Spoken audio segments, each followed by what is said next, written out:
Good morning guys. It's another vlog po. And today, ang schedule po natin is second chemotherapy session. So ito na po yung kabuuan ng first cycle ko guys. So meron pa akong scheduled na remaining na 6 session or 3 cycle pa. So ayan guys, ngayon po yun tayo pupunta sa ospital para sa second chemotherapy infusion. Medyo hingala. Ayan guys, medyo kasi nagmamadali ako. Dahil ang aga po ng ano natin ngayon ng schedule sa hospital, 8 AM po. Medyo malayo-layo po yun dito sa amin. Pero hindi naman sobrang malayo. Katulad ng ibang hospital na pinuntahan natin. Nakakain na po tayo ng breakfast. Medyo a heavy breakfast kasi po 4 hours po estimated yung chemotherapy session. Prepare na po ni Mirna nag-prepare po si Mirna ng sinangag para po medyo heavy yung aming breakfast. Tapos si Bebe naman, po nagbaon kami ng pandesal para po yun na yung lunch namin dun sa hospital. Yan guys. Thankfully di ba naikwento ko po sa inyo na medyo kulang pa kami sa pambayad sa hospital guys. Thank God po na meron tayong nalapitan na tao na nagpahiram sa atin na mapunuan po yung pangangailangan dun sa infusion center. And hopefully yung SSS disability ko po may ayos ko na at may apply para meron po kaming extra money na panggastos po sa pangangailangan namin everyday at saka po sa ibang gamutan na rin. Tapos ilalapit pa natin yung mga kakulangan doon sa gamot sa PCSO. Pag-ibig, nag-apply rin po tayo, mag-a-apply din tayo doon. Ayan, ito po yung for today. Ito po yung neck pillow kasi doon po sa infusion center nakahiga po ang pasyente. May kumot na doon kaya pillow na lang yung ginamit namin. Ito yung aming baon. Tsaka hindi ko alam kung andito yung gamot. Pumaksak. Nakahiga be. Ayan, nandito yung aming tubig, yung pandesal na inano ni Bebe. Hindi masyadong makita pero dyan po yan. Tapos dito naman po yung gamot. Handala namin ngayon trastuzumab. 440 mg po kasi ang dosage ko sa Trastu. Ito po yung ating targeted therapy para po sa HER2 positive trastuzumab.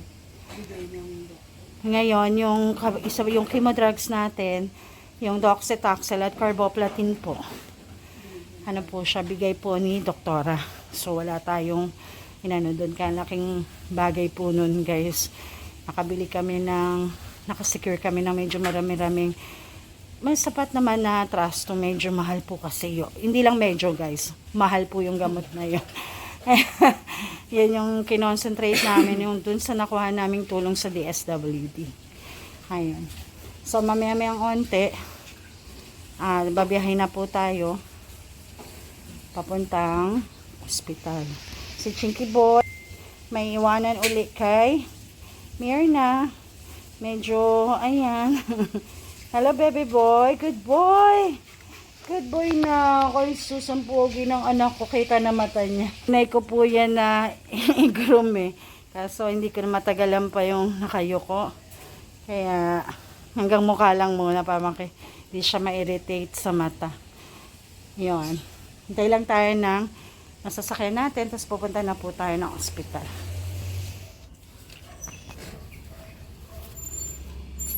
Hop! Ang Chinky, tumakbo na.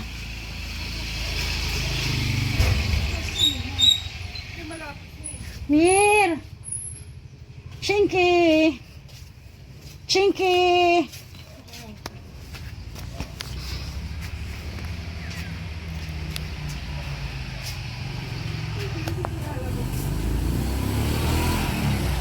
Ganda ng araw mga guys. Sarap magpa-araw. Kaso, may appointment po tayo sa doktor ngayon. Sa hospital. Dahil sa Ayan. Hintay na lang po tayo ng sasakyan. Yan siya. Andun sa upuan doon. Si Chinky nauna na po sa aming lumabas. Ayan. Ito po yung ginawa sign nyo sa labas. Ayan. Bye-bye, Chinky boy. Good boy.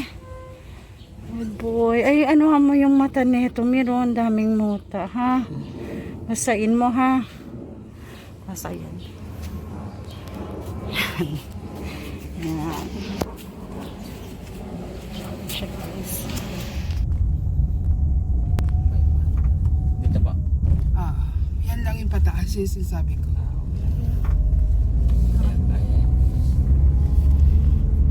Oh, ayun guys, nakasakay na tayo.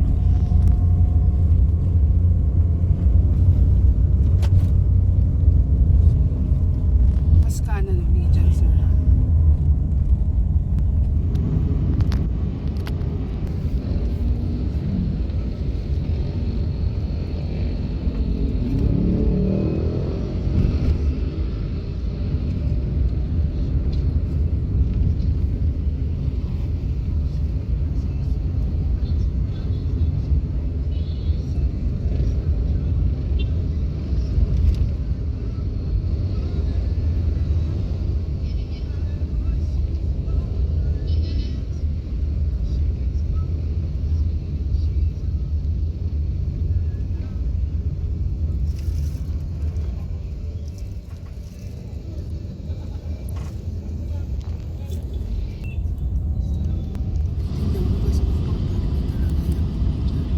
Medyo. Nakakaya sa surprise.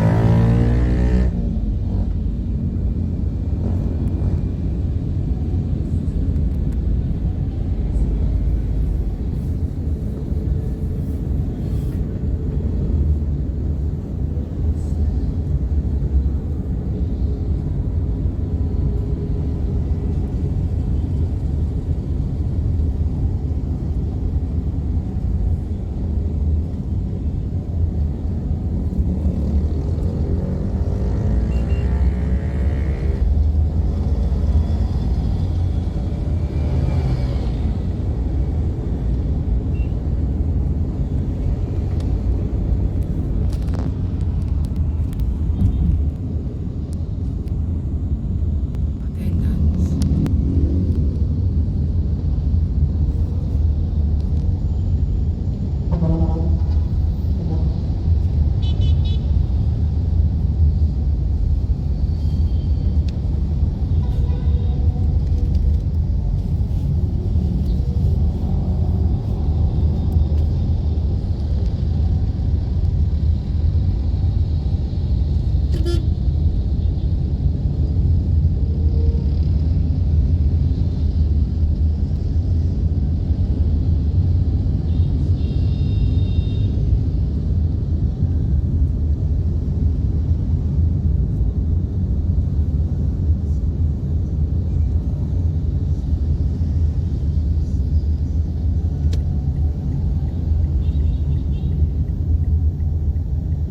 Ito ba yun, ma'am?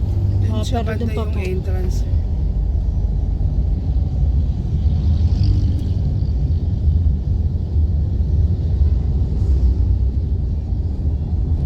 Meron siya Nandiyan sa po yung entrance. Malapit sa gasolinahan. Ayan, yung entrance.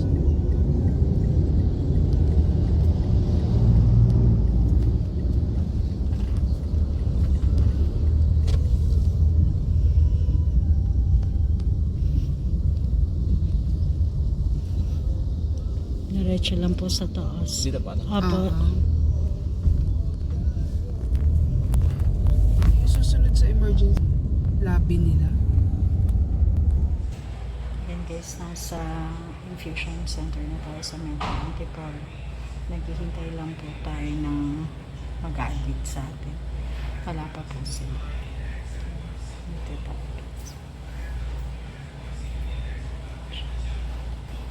Ayan. Ayan, nandito na tayo sa loob ng infusion center.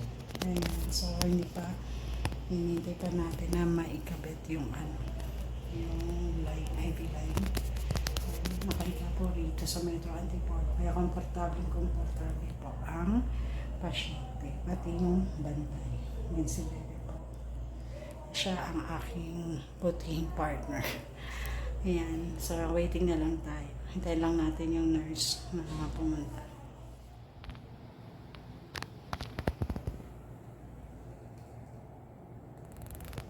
So, ayan na guys, nakalagay na yung trastuzumab, yan yung targeted therapy po natin. Tapos, kanina, nilagyan din ako ng anti-vomiting at saka anti-allergy. Tapos guys, nalaman ko kay doktora kanina na yung mga gamot pala natin, wala pong side effect ng paglalagas ng buhok. Kaya yung hinori ko, bakit hindi naglagas yung buhok ko, yun naman po pala kasi yung mga gamot ko po ay hindi nagpapalagas ng buhok. So yun yung carboplatin at saka yung docetaxel. Hindi po sila, kung kayo po ay ganun ang gamot nyo, hindi po hindi usual yung paglalagas ng buhok. Ayan guys. So, hintayin natin yung pangalawa. Siguro to approximately 1.5 hours po itong targeted therapy natin. So, maghintay po tayo. Hintay ko po siya maubos bago sa pangalawa po. Ayan guys, so nakapag-lunch na tayo. Tapos, may bago na po itong ating nakakabit. Ayan guys, na yan? Docetaxel. So, ang administration nila rito ay yung first 20 seconds, mabago lang po yung pasok ng gamot. Kasi po ito malakas na chemo drug. Kaya ganun yung mabagal muna. Tapos babalikan ako ng nurse, tapos doon na sa standard na na tulog.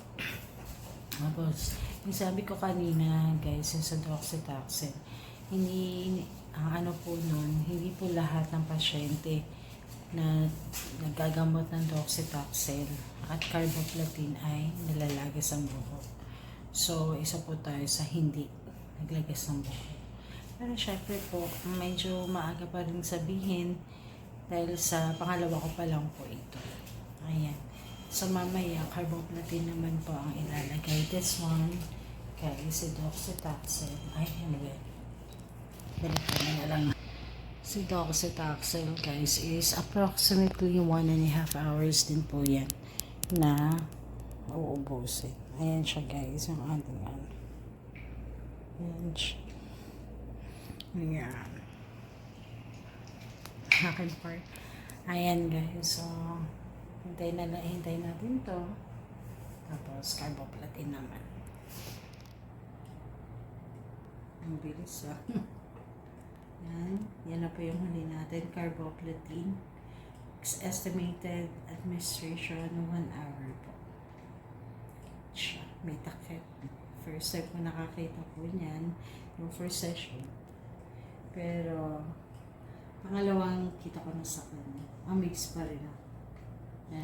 Kasi po yung carboplatin is made of platinum. So, medyo sensitive po sa light. Ayan. Ayan, pauwi na tayo.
Yan guys, andito na tayo sa bahay. Tapos na po ang ating second chemotherapy session. Nakompleto na natin ang ating unang cycle. So, ayun, may bagong mga reseta na naman. Kailangan ulit namin mag-secure ng Filgrastim para po sa immune booster po yon, papadagdag ng WBC. Dalawa ulit. So, hindi ko pa alam kung kailan kailangan yun. Pero I'm sure na kailangan secure siya. Meron akong dagdag na gamot. Maliban dun sa iba pang mga gamot na nareseta before. Kailangan ko pong bumili ng para po sa liver ko. Kasi medyo mataas po yung SGOT, SGPT po natin sa huling dalawang laboratory, yung dalawang chemotherapy session. Kailangan pong i-monitor yung aking hindi maliban sa monitoring kasi monitor talaga, kailangan pong uminom ng gamot para po hindi ma-damage yung liver ko. Ayan siya. Actually po yung sa CT scan result ko, merong nakita rin kasi maliliit, super liit, hindi napakaliit na mga bukol sa aking liver. Pero hindi pa po siya narurule as metastasis kasi po sobrang liit niya. Yung sa bawang na pinapaano ko din kami. Narurun siya. Ngayon, na po, yun yung ating dagdag na gamot. Tinanggal po yung ating antibiotic kasi nagkaroon po tayo ng rashes. Kaya wala po akong antibiotic. Tapos, magbabago po ng sabon kasi ang hinala ni Doc, kasi naggamot po ako sa rashes yung cetirizine, kaso po andyan pa rin siya. So ang gagawin po, magpapalit po muna kami ng sabon. So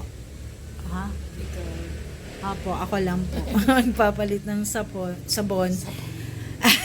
na kasi po ang gamit namin, hindi po sponsor mga guys, ay Safeguard. Yun naman po talaga yung lagi naming sabon. Kaso po dahil sa rashes, kailangan ko pong mas milder pa sa Safeguard, yung mga baby soap. Yun po yung gagamitin ko. Baby na ako ulit. Ayan siya guys. Pero praying pa rin po ako na wala masyadong side effect yung pangalawa. Ayun guys, pareho pa rin nung sa una na kaya lang, manageable. Ayan guys. So, ang sabi ni Doc guys, linawin ko lang yung sinabi ko kanina tungkol sa paglalagas ng buhok guys. Hindi po lahat ng chemo drugs ay merong palang side effect ng paglalagas ng buhok. Hindi po lahat nalalagasan ng buhok. Yun, kasi nag-worry po rin ako kasi parang lahat po ng nakita ko naglalagas po ang buhok nila sa chemotherapy.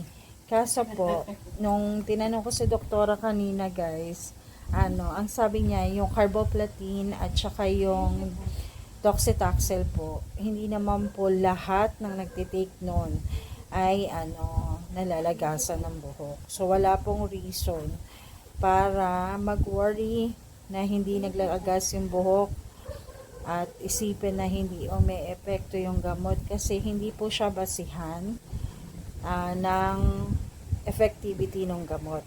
Yun siya guys. Meron talagang mabilis malagasan ng buhok, yun yung side effect na mararanasan nila, pero meron din po na hindi nalalagasan ng buhok. So, isa po ako doon sa unang session guys ay hindi nalagas ang buhok. Hopefully ganun siya. Wala naman kasing problema sa akin guys mawala ng buhok, wag lang malagas ang buhay ko, 'di ba? Mas importante ang buhay. Pag natapos ang chemotherapy tutubo. Yun po personal ko yun. Syempre po naiintindihan ko rin naman po yung iba na natatakot mawala ng bali ng malagas yung buhok, wag lang po ang buhay. Kasi mas importante sa akin na magkaroon ng mahabang buhay. Yun siya. So, yun lang guys nililinaw ko lang yung sinabi ko kanina. Hindi po lahat na nagtitake ng carboplatin at ng docetaxel ay nalalagasan ng buhok.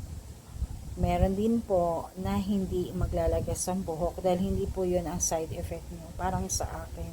So, syempre, titignan pa rin natin itong second cycle. Ay, na kung makompleto ko yung second cycle, yan po yung pang, hindi pala. Kung makompleto ko po yung second chemotherapy session, itong pagtatapos ng first cycle ko, kung maglalagas yung buhok ko. Kasi kanina, tinanong ko, kasi nag-worry rin ako guys, para rin ako kayo. Pare-pareho tayo ng nararamdaman na kapag ka nalaman mo na ito yung possible na side effect, bakit hindi nangyari sa'yo? Eh, lahat halos ang nakita ko guys, merong paglalagas. So, yun, nag-worry rin. Pero yun, nakampante naman yung loob ko, nasagot ako ni Doc, na hindi lahat po ay nalalagasan ng buhok. Ayan siya guys, so, balitaan na lang tayo uli sa susunod kong vlog. Ayan, para sa mga update, ganyan. Ko po, nakalimutan ko palang ikwento na nag-apply na po kami sa SSS, magpunta po kami sa SSS. So, yun guys ha, kung pupunta pa kayo ng SSS, reminder ko lang, kung babae, wag po kayo magsuot ng maiksing short kasi bawal po ang maiksing short sa SSS. Tapos guys, mag-login na po kayo online kung wala pa kayong account or hindi kayo nag-create ng login information nyo sa SSS app, kumuha na po kayo kasi mas magiging madali po ang mga applications nyo kung meron po kayong SSS app. Ayan siya guys. Nag-enroll na kami for disbursement pero hindi pa po kami nag-a-apply ng mismong ng disability pension. Ngayon siya. Kaya hindi pension, ano ba yun? Disability benefit. Para po, hindi pa po kami nandun. Nandun pala kami sa disbursement enrollment. So, medyo mag-iintay pa tayo. Mamaya kapag i-check ko po, kasi mga parang 3 days ago na po ako nag-enroll doon. So, titignan ko po yung status. Ayan, ito yung kasama ko syempre sa chemotherapy natin kanina, ang aking butihing partner na si Justin. Tapos, ang nagluto ng almusal natin, ayun po, senior na naghahanda ng aming tanghalian. Kasi hindi po kami kumain sa, nahulog ka, sorry po. Sa hospital. Hindi po kami kumain sa hospital, dito na kami kakain sa bahay. Ayan guys. Ayan, I hope you find your day full of blessing. I hope you find many highlights for your today. Kasi patapos na po ang araw. Lagi po nating tingnan lahat ng nangyayari sa buhay natin with a grateful heart. Dahil lahat po ay may dahilan para maging thankful. Yan. So, yun guys, lagi kong sinasabi guys, always be kind. Remember to be kind to one another guys. It doesn't cost you a thing and it can save life. A life that is precious to someone. Diba po guys? Ganun naman talaga. Maging mabait po tayo. Pilitin natin. Try natin maging mabait each day. Yan guys, so kita-kita na lang tayo sa next vlog. Yan, bye!